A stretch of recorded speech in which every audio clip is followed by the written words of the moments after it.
tá, pessoal, olha só, vamos iniciar então a nossa aula de hoje. A gente vai falar sobre lei sucessória no tempo e no espaço.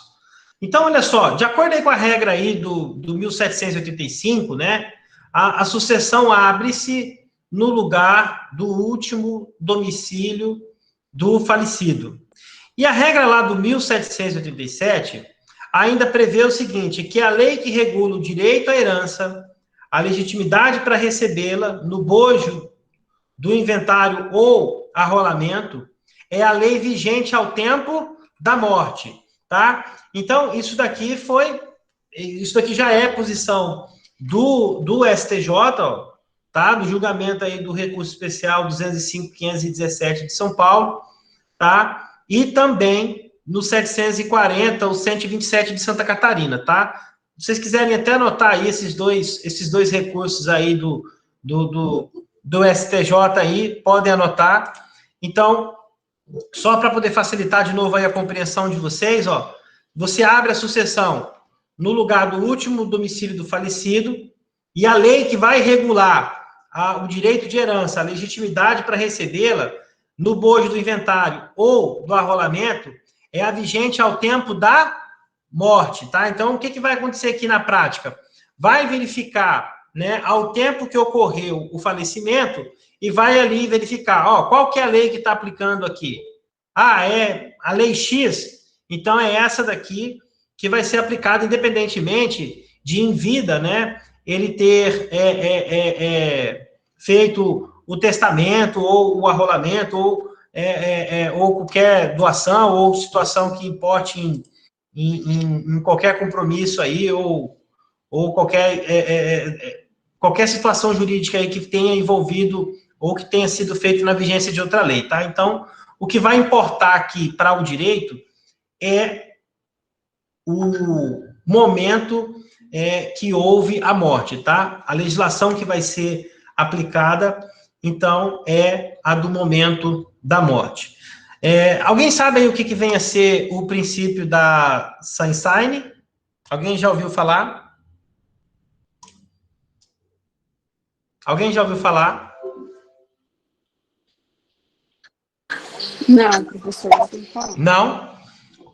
Alguém tem uma ideia aí do que possa ser? Então, vamos lá, gente. Vamos falar aqui rapidinho aqui. Esse é o princípio que é aplicado no direito brasileiro. E ele é bem simples de ser entendido, interpretado. Regra objetiva do artigo 1784, onde diz o seguinte: aberta a sucessão, a herança transmite-se desde logo aos herdeiros legítimos e testamentários. O que significa isso daqui? Tá? Isso daqui obviamente, é uma ficção jurídica, tá? Mas que visa impedir que a herança permaneça sem nenhum titular. O que ocorre na prática? Mesmo após o falecimento da pessoa, ela ainda continua a sofrer a incidência, né, de direitos e deveres jurídicos. Vocês concordam aí? Né? Não é automaticamente quando a pessoa morre que esses direitos e obrigações da vida civil desaparecem ou somem, né, junto com a morte da pessoa. Existem compromissos financeiros que foram firmados, dívidas a serem quitadas, direitos a serem exercidos, créditos porventura existentes para serem recebidos, né? Então, enfim, mesmo após a morte da pessoa, as obrigações e os deveres e os direitos da vida civil ainda continuam a produzir algum efeito, tá? Então, o princípio da Sunshine, ele visa justamente aí resolver esse problema aí entre a data da abertura, né, da sucessão e o momento em que você faz a partilha, né, dos bens, da herança, lá no procedimento do inventário. Vai haver aí um limbo nesse período, tem aí um espaço de tempo, né? Então, é importante, né? Tem que ter alguém que responda por essa herança, tá? Então, exatamente em razão disso, é que se que se diz, né, é que a regra do artigo 1784 aí vem no sentido de que a herança aí é composta tanto de ônus e bônus, né, essa herança aí, ela é transmitida o quê? Imediatamente aos herdeiros legítimos ou testamentários. Daí, só lembrando aqui, que o que se está tratando aqui na regra do 1784, essa transmissão da herança aqui, é apenas, né, a abertura, né, da sucessão, tá? Não é ainda a divisão dos bens propriamente dita, que é feito lá na fase lá final do procedimento de inventário, tá? Então, olha só para a gente recordar um pouquinho aí, vale lembrar também que a herança, né, de acordo aí com a regra do 1791, enquanto se processa o inventário ou o arrolamento, ela é indivisível. Então, você vai enxergar ela aí como se fosse uma espécie, o quê? De um todo, de um patrimônio, né? Um conjunto patrimonial em condomínio, tá? Então, a gente tem que ter essa visão aí, tá? Então, no momento em que a pessoa morre, você transmite a herança, tá? Só que até fazer a divisão da herança, ela é o quê? Ela é considerada um todo, ou seja, ela é indivisível, tá? Então, a gente vai regular ela, né, pelas regras relativas ao quê? Ao condomínio, tá bom? Então, olha só, anotem aí também aí, ó, o número do processo aqui, do julgamento aqui do recurso especial 570.723 do Rio de Janeiro. Esse entendimento aqui, firmado aqui pelo STJ aqui, passou a admitir que o herdeiro que ocupe com exclusividade o imóvel, o inventário ou arrolamento, deverá, inclusive, o quê? Pagar aluguel aos outros herdeiros. Então, olha lá que interessante. Ó, vamos imaginar aí que você tem a morte de uma pessoa, transmite-se abre-se a sucessão, mas ainda não teve ainda a divisão dos bens. Vocês concordam que, se porventura o herdeiro está ocupando um determinado imóvel com exclusividade, ou seja, sozinho, esse bem não pertence só a ele. Na verdade, ele nem sabe ainda com que parte da herança ele vai ficar. Se aquele imóvel vai tocar a parte dele ou não. Então, ele ainda não tem ainda essa definição, não ficou claro ainda, porque ainda vai aguardar, ainda fazer a partilha de bens, que só ocorre na fase final do procedimento de inventário. Então, é justamente em razão disso, né, que aberta a sucessão, daí você transmite a herança de imediato, mas ela ainda é um todo. Então, você vai imaginar ela aí como um patrimônio, né, em forma de condomínio, tá? Então, exatamente por essa razão aí, que ele vai ter que pagar o valor do aluguel, né, para o espólio, tá? Então, ele tem que pagar o valor do aluguel aí para os outros herdeiros. Aí só depois que você fizer a partilha dos bens, e daí, se porventura, né, o imóvel tocar a parte do quinhão que lhe diz respeito, aí sim, depois que é feito o procedimento da partilha, né, aí é que ele vai poder, então, gozar e usufruir, né, do imóvel sem ter que pagar por ele, tá? Então, a gente já começa aí a assimilar algumas dessas características aí, alguns dessas consequências jurídicas aí, né, do princípio da Sunshine, tá? Vamos falar... Professor, Pode falar. Desculpa interromper, é que eu e vários outros acadêmicos, a gente está com um problema de conexão, no provedor de internet. A minha conexão já caiu 2 vezes e está com instabilidade. E tem uns acadêmicos que não estão conseguindo acessar a aula por conta desse problema. Aí eles pediram para avisar. Tudo bem, obrigado aí pelo aviso. Daí não se preocupem, tá? Que a gente vai estar gravando a aula e daqui a pouquinho a gente sobe o vídeo lá para vocês lá para assistirem, tá? Mesmo que você esteja aí com alguma instabilidade aí na sua internet, daí eu acredito que deve ser uma coisa momentânea, né? Daí eu acredito que hoje, mais tarde, ou no decorrer da semana, né? Você vai poder também estar acessando aí a aula e assistindo, inclusive com o slide aqui, tá? Podemos continuar então, pessoal? Professor. Oi? Edilane, estava falando. Pode falar, Edilane. Pode continuar, se perguntar se continuar, pode Ah, continuar. tá bom, obrigado. Então, olha lá, gente, vamos falar um pouquinho aí sobre aceitação e a cessão da herança. Olha lá, a aceitação da herança é um ato jurídico que não admite condição, termo ou encargo, pelo qual o herdeiro confirma o recebimento da herança no limite das suas forças, ou seja, o herdeiro não pode responder além dos limites deixados como herança. O que significa isso daqui, gente? Vamos imaginar aqui que uma determinada pessoa deixou uma herança no valor de 100 mil reais. Então, ele deixou uma herança lá no valor de 100 mil reais para 3 herdeiros. Mas ele deixou uma dívida também de 140 mil reais. Como vocês acham que vai ficar essa herança? Olhando aí para a regra aí do 1792 aí. Ele só vai responder pelo montante equivalente ao que ele recebeu. No caso, esses 40 mil, eu acredito que ele não tem obrigação, né, professor? Desde que ele comprove que ele não tenha condições financeiras de arcar.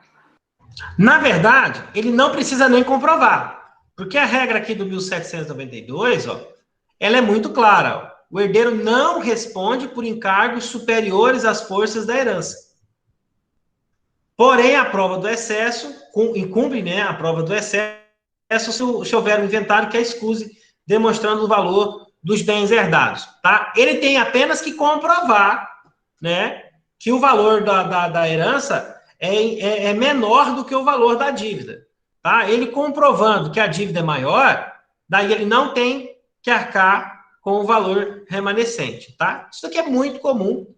Eu mesmo cheguei a atuar em algumas execuções fiscais pelo município, inclusive cobrando dívidas de ex-prefeitos, e a gente teve várias situações que o camarada morreu, inclusive, deixou bens, os bens não foram suficientes nem para poder pagar os prejuízos que eles deixaram para o erário público. E daí os herdeiros ficam lá ainda um bom tempo, né, tentando provar isso, né? Então, o município aí, ele entra com as ações cabíveis, né, com as medidas cabíveis, a execução fiscal, as medidas de penhora, enfim, todos aqueles atos executivos lá. Só que daí, quando você esgota o patrimônio, né, daí não tem realmente o que ser feito. Os herdeiros não vão responder por encargos superiores às forças da sua herança, tá?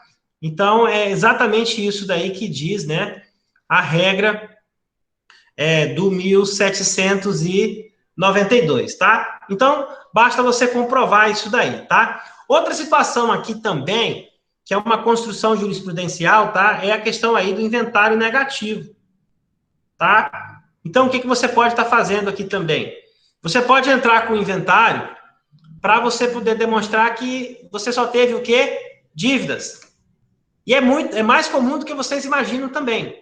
Porque daí o que acontece na prática, né? Daí os herdeiros entram com esse tipo de ação, porque quando vem as execuções, as cobranças, né? Aquelas medidas constritivas, aí ele já, ó, tá aqui, ó, o que ele deixou aqui foi isso. Na verdade, ele não deixou bens, ele só deixou dívida. O patrimônio que está aqui é meu, eu sou herdeiro, eu constituí com a força do meu trabalho e o fulano não me deixou nada, tá? Então, pode acontecer também esse tipo de situação que eu comentei com vocês aqui agora do inventário negativo, tá? Que mais aí que eu quero falar com vocês aí? Olha só. Pode. Patrícia, ia fazer alguma pergunta aí, Patrícia? Professor, eu queria uma dúvida que me surgiu. Se pode caso, falar. Por exemplo, uma pessoa ela tem certos bens e tem alguma doença terminal, e aí ela, sabendo que ela vai morrer, ela faz uma doação para um dos seus herdeiros, e aí ela deixa uma quantidade de dívidas muito maiores do que a quantidade de bens. No caso, a pessoa, o credor dessa dívida, depois que a pessoa morre, aberta a sucessão e tal, o credor dessa dívida, ele tem como ele alegar, assim, existe algum procedimento que ele pode fazer para alegar que aquela doação era meio que ilegítima, sei lá, alguma coisa desse tipo? Sim, tem sim. Existe um procedimento aí adequado para isso daí, né? Ele vai poder demonstrar que a doação é fraudulenta, né? Foi feita com o objetivo de fraudar a futura execução, e possivelmente ele pode até, ou inclusive, anular esses atos de doação, tá? É possível sim. Depois a gente vai falar sobre isso. Eu não sei se está na aula de hoje ou na próxima aula, mas eu acredito que eu até separei um tópico específico aí para a gente poder falar também sobre esse assunto aí, tá? Mas só para poder, já adiantando aí a tua pergunta aí, né, para ir saciando momentaneamente aí a tua curiosidade, é possível sim, tá? Existe essa possibilidade sim. Então, olha só, esse tema aí da aceitação aí, né, já que o herdeiro não pode responder, né, por encargos ultra vires hereditários, né, a expressão aí em latim quer dizer além das forças da sua herança. Então, a aceitação da herança, né, nos termos aí do 1805 e do 1807, daí ela pode ser, existem 3 possibilidades aí. Ela pode ser expressa, que é quando o herdeiro manifesta isso por escrito, né, por meio de declaração escrita. Ela pode ser tácita, tá? Quando decorre de comportamentos do herdeiro condizentes com a aceitação. E também pode ser presumida, quando provocado por algum interessado a manifestar-se pela aceitação ou não, daí ele silencia, que a gente chama isso daí de actio interrogatória, tá? Então, se o herdeiro ele aceita, né, a declaração de forma escrita, daí não gera nenhum tipo de dúvida, com certeza. Ele fez ali a opção ali por escrito, né? Pode ser, inclusive, através do próprio inventário. Se ele apresenta o processo, ele dá entrada no processo de inventário e apresenta o plano da partilha, obviamente, o quê? Ele está tendo comportamentos de herdeiro condizentes o quê? Com a aceitação, tá? Então, a aceitação expressa ou tácita aí, ela não gera muita dúvida, né? A aceitação presumida é que gera um pouquinho mais de polêmica, porque é quando ele é provocado e ele permanece em silêncio, né? Daí, então, presume-se que ele aceitou a herança, tá? No caso aí, então, de haver uma recusa, o que é recomendado aí ele fazer? Ele tem que ir para o processo lá e se manifestar de maneira expressa também, por escrito, recusando, então, a herança, tá? Especialmente aí nessas situações aí em que o valor da dívida, né, é superior ao valor da herança, tá? Nesses casos aí, mais ainda a necessidade, então, de o herdeiro aí se manifestar de forma expressa aí quanto à recusa, tá? Olha lá o que diz o 1805, ó. A aceitação da herança quando expressa faz-se por declaração escrita, quando tácita há de resultar tão somente de atos próprios da qualidade de herdeiro. Parágrafo 1º. Não exprimem aceitação de herança os atos oficiosos, como o funeral do finado, os meramente conservatórios ou de administração e guarda provisória. E o parágrafo 2º, ó, não importa igualmente a aceitação ou cessão gratuita, pura e simples, da herança aos demais coherdeiros. E aí, mais adiante aí um pouquinho, a gente tem a regra do 1807, segundo o qual diz o seguinte: o interessado em que o herdeiro declare se aceita ou não a herança, poderá, 20 dias após a abertura da sucessão, requerer ao juiz prazo razoável, não maior do que 30 dias, para nele se pronunciar o herdeiro, sob pena de haver a herança por aceita, tá? Então, basicamente aí o que a gente tem aí, né, acerca da herança. Olha aí que interessante aí também, ó. Se o herdeiro aceita a herança e cede a sua parte para o monte, ou seja, pro espólio, né? implica na realidade em renúncia. Na prática, se ele aceita a herança, mas devolve ela para o espólio, então na prática ele está renunciando, porque dá na mesma. Vocês concordam? Não vai ter diferença nenhuma aí para efeito prático, né? Agora, olha lá, se ele cede em favor de outros herdeiros, implica em aceitação seguida de quê? De cessão de cota hereditária. E daí você tem que tomar um cuidadozinho aqui, porque nesse caso aqui tem dupla incidência tributária, tá? Então, você vai pagar aí o ITCMD aí 2 vezes. Você vai pagar quando você aceita e também vai pagar quando você transfere, tá? Então, aí, vejam aí a complexidade aí, tá? Só lembrando aí, né, que o ITCMD você vai recolher ele na primeira vez.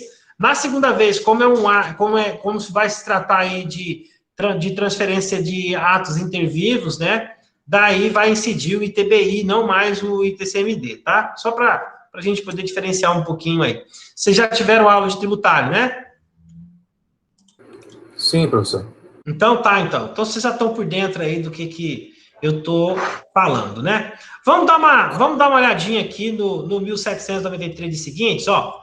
O direito à sucessão aberta, bem como o quinhão que disponha o cordeiro, pode ser objeto de cessão por escritura pública.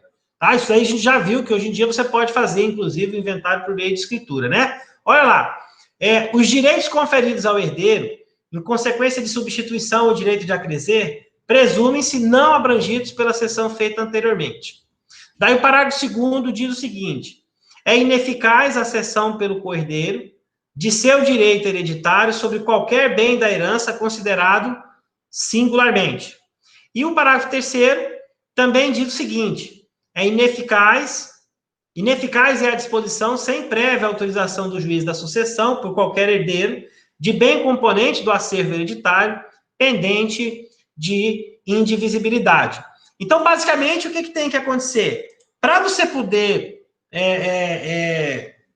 fazer a transferência do bem ou a cessão, né, evidentemente que já tem que ter havido o quê? A partilha. Se o bem ainda pertence ao acervo, se ele ainda faz parte do monte, né, como alguns doutrinadores gostam de chamar, então ainda não tem a possibilidade ainda prática, né, de você fazer a cessão para um terceiro, tá? Evidentemente que quando você vai participar, né, você é chamado ali para compor a relação processual, né, você já pode manifestar desde o início que você tem o interesse, de repente você pode até apresentar dentro do plano formal de partilha de bens, mas a transferência propriamente dita, a efetivação desses atos aí só vai poder ocorrer depois que o juiz, então, proceder à divisão do acervo, tá? Daí, olha só também aqui a regra do 1794, ó. Lá diz o seguinte, ó: o cordeiro não poderá ceder a sua cota hereditária à pessoa estranha à sucessão se outro cordeiro quiser, tanto por tanto. Então, também tem que observar essa regrinha aí. E o 1795, ó: o cordeiro, a quem não der conhecimento da cessão, poderá depositar do preço, haver para si a cota cedida a estranho, se o requerer, até 180 dias após a transmissão, tá? E o parágrafo único, ó: sendo vários os cordeiros a exercer a preferência, entre eles se distribuirá o quinhão cedido na proporção das respectivas cotas hereditárias. Na verdade, o que a gente tem aqui, do 1793 até o 1794 aqui, é uma série de critériozinhos aí que a gente tem que seguir, né, na hora de você fazer a cessão desse crédito aí, tá? A cessão desse quinhão aí da herança, tá? Então, são apenas alguns critérios aí que o Código Civil estabelece, né? Algumas regrinhas aí que você tem que observar, tá? Deixa eu ver o que mais que a gente tem aqui. Ah, tá. Vamos falar, então, um pouquinho de renúncia, né? A gente falou ali de cessão, né? Aceitação e cessão, não é isso? Vamos falar um pouquinho agora, então, de renúncia, né? O que é a renúncia? é a declaração abdicativa do direito à herança. Ou seja, é quando você recusa a herança, é quando você não quer a herança, tá? É como se o herdeiro não existisse, tá? Os efeitos são, então, portanto, retroativos, tá? E para onde que vai esse montante aí? Quando você, então, recusa a herança, tá? Vamos imaginar lá, então, que você tem, pegando lá pelo exemplo que a gente tinha colocado aqui, você tem lá um patrimônio lá de 100 mil e você tem 4 herdeiros. Vamos aumentar um herdeiro aqui para ficar uma conta mais fácil, né? No início da aula lá eu falei 3, né? Agora vamos colocar 4. Então, o que vai acontecer? Em tese, né, cada herdeiro aqui tem direito a 25 mil, não é isso? Que seria a conta simples aqui que a gente faria seria essa, né? 4 vezes 25, 100 mil reais. Isso, se a gente considerar, né, que cada herdeiro vai ter um quião de valor idêntico, tá? O que acontece aí se um dos herdeiros, né, decidir abdicar da herança? O que ele vai fazer aí? Se ele renunciar à herança, os 25 mil da parte dele aqui volta para o montante. Na prática, o que vai acontecer? Vai dividir, então, os 100 mil em 3 partes iguais. Isso se ele renunciar, tá? É diferente daquela renúncia, é diferente da cessão. A cessão, em que pese o efeito prático seja a renúncia, a diferença é que na cessão você pode direcionar, né? Você pode ceder a sua herança, né, para um terceiro, tá? E aqui no caso da renúncia, a renúncia pura, né? Nesse caso aqui, o herdeiro, né? Ele abdica então da parte da herança dele e esse quinhão então retorna, né, para o monte, ou seja, para o condomínio, tá? Vamos dar uma olhadinha aqui também no que vem a ser o direito de representação. O direito de representação, ele é regulado lá a partir da regra do 1851, é ele que mitiga, né, a norma segundo o qual aí o parente mais próximo exclui o mais remoto, né? Ocorre quando o herdeiro é pré-morto em relação ao de cujus, ou seja, o herdeiro morreu antes do de cujus, tá? Acontece muito isso daqui nos casos, por exemplo, em que, vamos colocar uma situação hipotética aqui, você tem lá um sujeito que tem 4 filhos, certo? E aí ele morre aqui, vamos colocar aqui que a data do óbito dele tenha sido 28/8/2020, tá? Então, vamos considerar, então, que a data do óbito dele é hoje. Só que o primeiro filho dele aqui, o filho número A, vamos imaginar assim, ele faleceu 10 anos antes, ó. Então, ele faleceu aqui, vamos imaginar aqui que 20/8/2010, tá? Isso daqui que a gente chama de direito de representação. É esse camarada aqui que é o pré-morto. Por quê? Porque ele faleceu antes do de cujus. E daí, logo, a sua cota cabe a quem? Aos seus descendentes, tá? Então, a quarta parte aqui do filho A, tendo em vista aí que ele faleceu antes, ela, na verdade, vai ser transmitida para quem? Para os herdeiros do filho A. Então, os herdeiros do filho A aqui vão tocar a herança do quinhão que era para ter sido transmitido para o filho A pré-morto em relação ao de cujus. Vocês conseguiram entender aí o que é a questão aí do direito de representação? Alguns doutrinadores chamam isso daí de herança por estirpe. Vocês já ouviram falar disso daí? Vocês entenderam aí como é que é a regrinha aí? Entenderam aí como é que é a regrinha? Herança por... Como é o nome, professor? Estirpe. Esquirfe? Estirpe. Ah, estirpe. Alguns e se ele não tiver filho, professor, se ele não tiver herdeiros, aí volta tudo para dividir pelos 3 outros filhos? Na verdade, primeiro, os parentes, os descendentes têm preferência em relação aos ascendentes.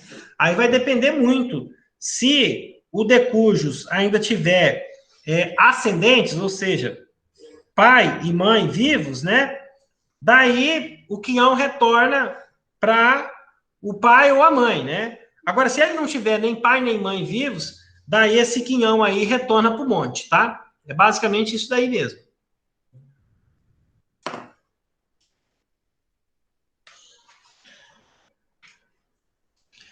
Vamos dar continuidade aqui, que eu acredito que vai ficar mais claro para vocês. Olha lá. Olha só. Lembrando que o direito de representação na linha reta cabe somente aos descendentes, ao passo que na linha colateral só existe quanto aos sobrinhos, ou seja, o irmão do pré-morto é representado pelos seus filhos. Olha lá o que diz o 1851, ó.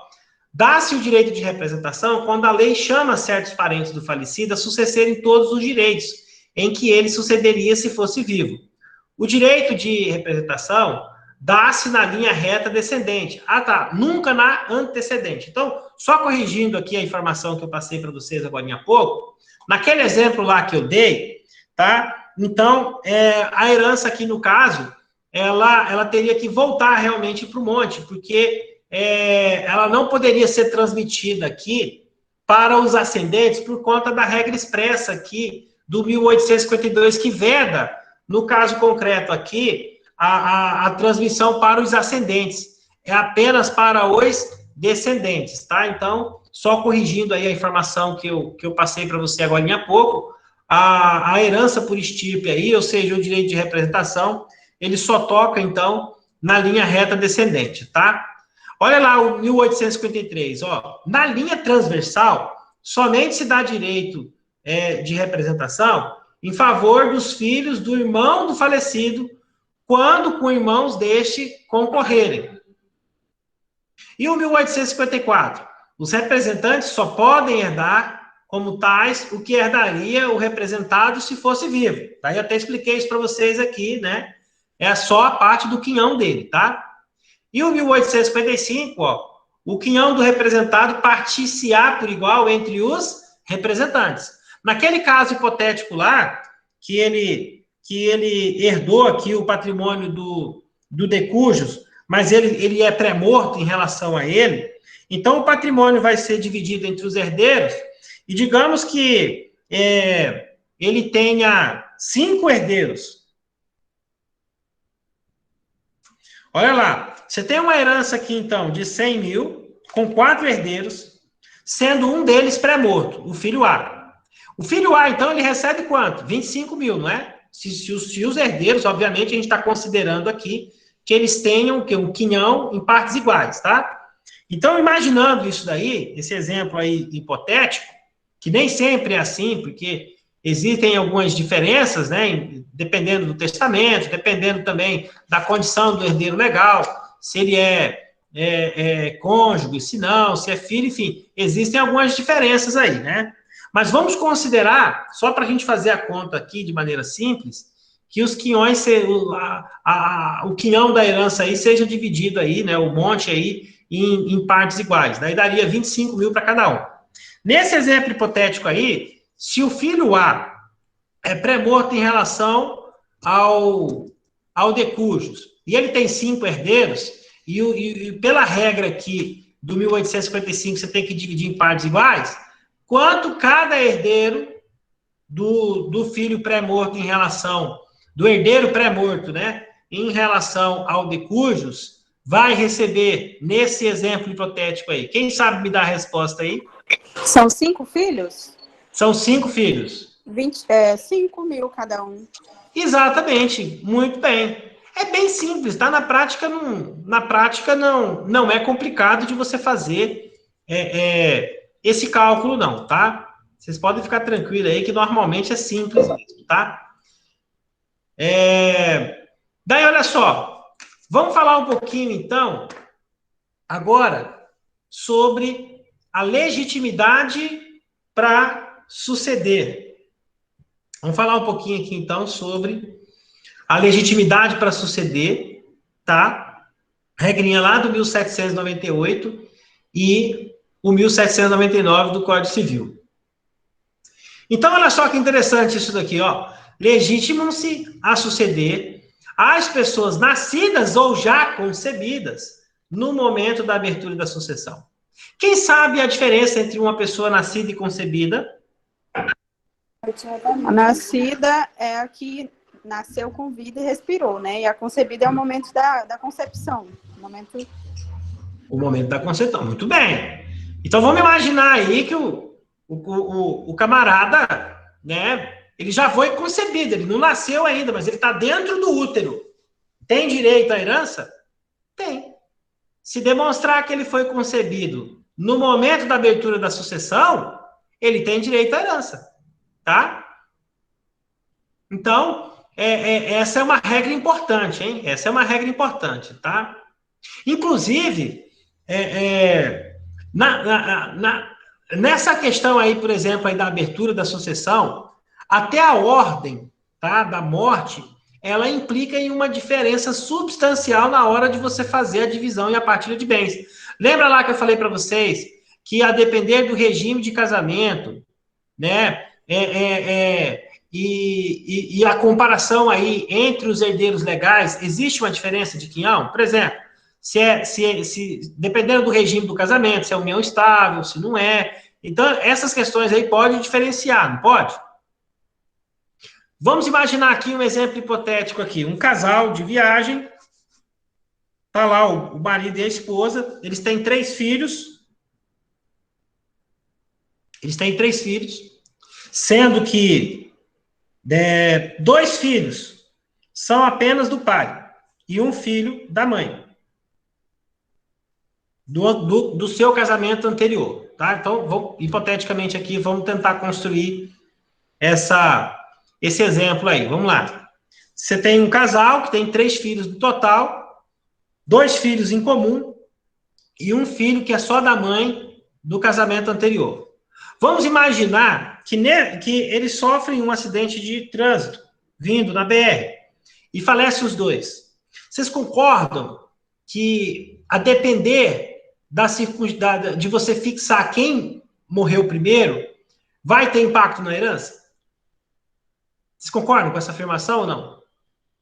Concordo, professor. Por que você acha que vai ter impacto? Porque se o pai morreu primeiro, ele vai deixar a herança, a percentagem da esposa e o restante, a percentagem dos 3 filhos. Se a mãe morreu primeiro, né? Exatamente. E daí vocês entendem aí que, como ela tem o direito de meação, o filho da mãe, que era do casamento anterior, na prática vai receber o quê? Isso aconteceu comigo. Um valor maior do que o outro. Conte a sua história, Davi. Vamos lá. É bom a gente pegar um exemplo assim na prática, porque daí a turma toda pode participar. Por favor. É o seguinte, são 8 filhos, 5 de uma esposa, 9 filhos, 5 de uma esposa, 1 de outra esposa e 3 de outra esposa. Meu pai morreu primeiro, aí o que aconteceu? Repartiu 50% que era do meu pai, na verdade o inventário nem saiu, mas 50% que era do meu pai entre os filhos do meu pai e o 50% da minha mãe, com 2 filhas dela. 2 anos depois, minha mãe faleceu antes de concluir o inventário. Aí passou a ser os 50% que era da minha mãe, englobou todo o inventário, para dividir em partes iguais para todos os herdeiros. Só que ainda não concluiu ainda o inventário, devido os filhos morarem em cidades e estados diferentes. Exatamente. Olha só, você vivenciou um exemplo aí dentro do que a gente está colocando aqui, exatamente. Agora, veja só, no caso que você colocou aí, ainda teve um espaço de tempo de 2 anos, certo? Sim. E se fosse no mesmo episódio? Igual eu estou colocando aqui. Tem diferença ou não? Foi um acidente de trânsito.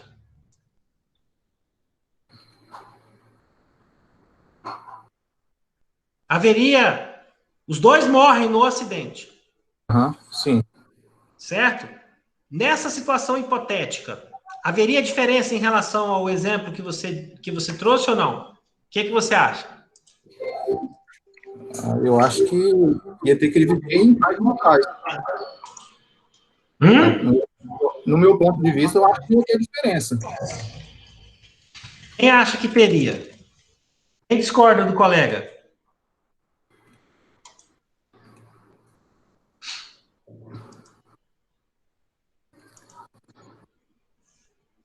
Quem discorda do colega? Quem acha que teria?